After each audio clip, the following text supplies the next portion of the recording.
Hi, my name is Ignat and I want to show you our recent work in dynamics model learning. One of the most popular approaches for controlling mobile robots is model-based control. In this approach, system dynamics are mathematically modeled and the controller utilizes them to make the robot achieve the desired task.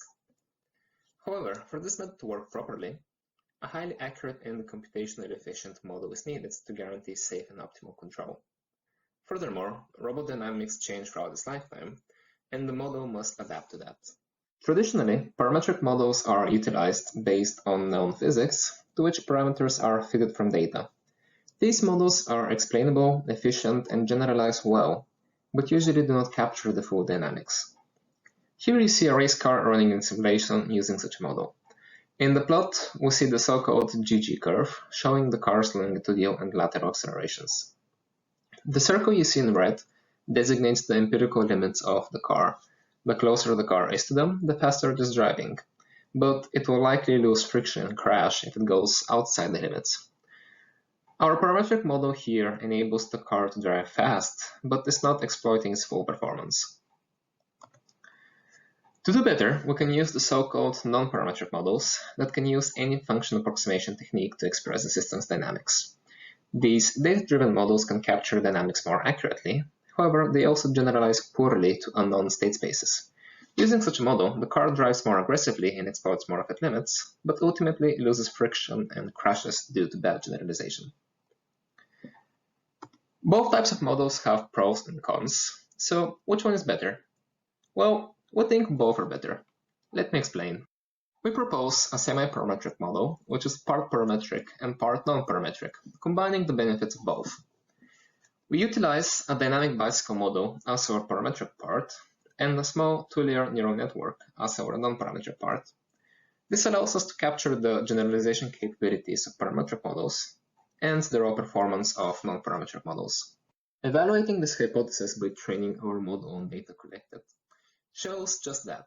Our model achieves better accuracy than a purely parametric model and generalizes better than a purely non-parametric model. However, this is not really the main result of our work. A robot needs to adapt to the constantly changing environment around it.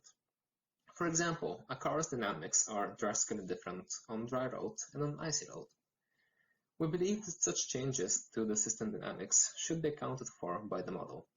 And as we just saw, the semi-parametric model is a perfect fit for such a task. Thus, we propose an online iterative learning system that adapts the robot dynamics on the fly. In designing the system, we have the goal in mind that the model must adapt to changes and not ignore prior dynamics.